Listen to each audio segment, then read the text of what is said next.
Rahma Safrinda, peserta latihan dasar calon pegawai negeri sipil dari Mahkamah Agung tahun 2025 bekerja sama dengan PPSDM KE-BTKE gelombang 1 Angkatan 2 Kelompok 4. Pada kesempatan kali ini saya ingin berbagi pengalaman mengenai Distance Learning Agenda 1.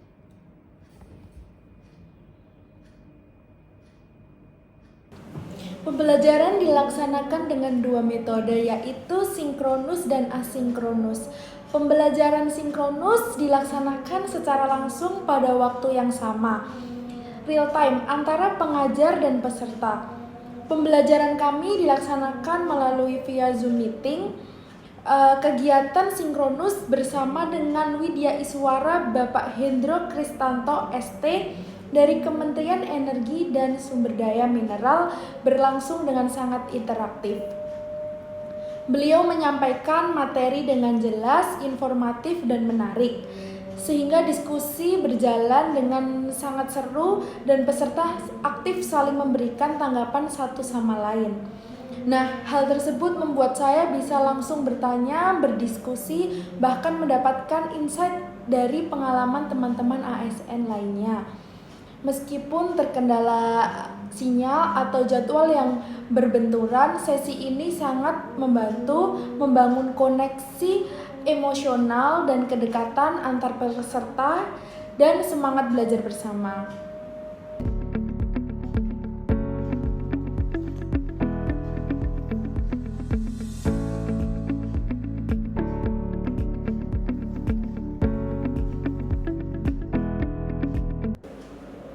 Pembelajaran asinkronus dilaksanakan secara mandiri dengan waktu yang lebih fleksibel, menggunakan modul pedoman atau video pembelajaran serta pengerjaan tugas mandiri. Pengalaman belajar saya secara asinkronus memberikan saya keleluasaan waktu dalam mengerjakan tugas maupun belajar. Saya bisa memutar ulang materi di rumah, mencatat bagian penting, dan mengerjakan tugas sesuai ritme pribadi saya.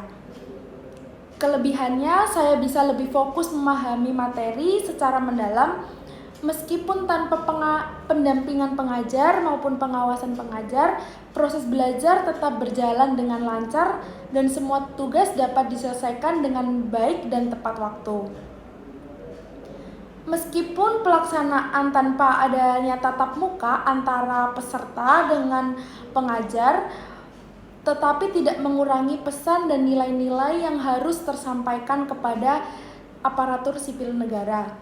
Baik pembelajaran sinkronus maupun asinkronus, semuanya menjadikan bekal penting untuk kami semua dalam membentuk saya menjadi aparatur sipil negara yang berakhlak dan profesional.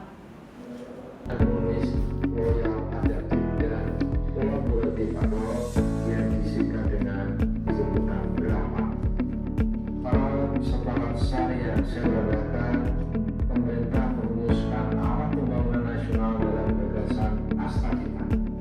ASN memegang peran sentral dalam proses. Dalam agenda 1, kami mempelajari materi mengenai sikap dan perilaku bela negara. Berdasarkan Undang-Undang Nomor 3 Tahun 2002 tentang Pertahanan Negara Pasal 9 Ayat 1, bela negara adalah sikap dan perilaku warga negara yang dijiwai oleh kecintaannya kepada negara kesatuan Republik Indonesia berdasarkan Pancasila dan Undang-Undang Dasar Negara Republik Indonesia tahun 1945 dalam menjamin kelangsungan hidup bangsa dan negara.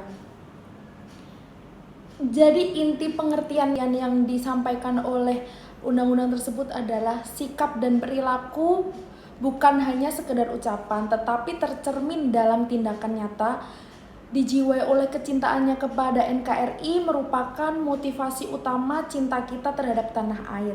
Berlandaskan pada Pancasila dan UUD 1945 sesuai dengan ideologi dan konstitusi negara kita. Menjadikan tujuan kelangsungan hidup bangsa dan negara adalah tujuan utama dari bela negara. Selain itu, yang disebutkan oleh pasal 9 ayat 2 menyebutkan bahwa keikutsertaan warga negara dalam upaya bela negara dapat dilakukan melalui 1. Pendidikan kewarganegaraan, 2. Pelatihan dasar kemiliteran secara wajib, 3. Pengabdian sebagai prajurit TNI secara sukarela atau wajib, dan yang keempat, pengabdian sesuai profesi masing-masing. Dari pembelajaran bersama Widya Iswara, Bapak Hendro, dan diskusi bersama peserta lain, kami memahami bahwa bela negara tidak terbatas pada angkat senjata atau perang. Makna luasnya adalah setiap warga negara berkontribusi sesuai kemampuan dan profesinya untuk menjaga dan memajukan bangsa. Bela negara di masa kini mencangkup peran aktif menghadapi tantangan global, ancaman digital, dan isu-isu kontemporer.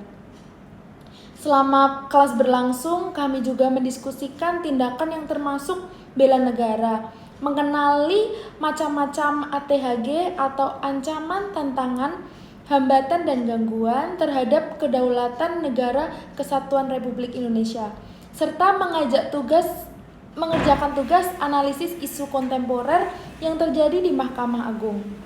Sebagai aparatur sipil negara, perlunya untuk kesiapsiagaan bela negara. Hal tersebut adalah suatu keadaan siap siaga yang dimiliki oleh seseorang, baik secara fisik, mental, maupun sosial, dalam menghadapi situasi kerja yang beragam, disertai kerelaan berkorban sepenuh jiwa raga yang dilandasi oleh kecintaan terhadap Negara Kesatuan Republik Indonesia.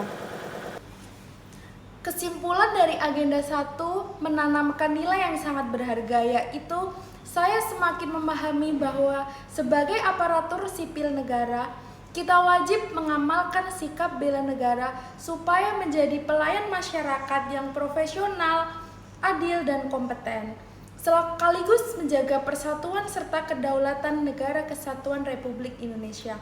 Berikut yang dapat saya sampaikan pengalaman pembelajaran saya di agenda 1. Terima kasih. Wassalamualaikum warahmatullahi wabarakatuh.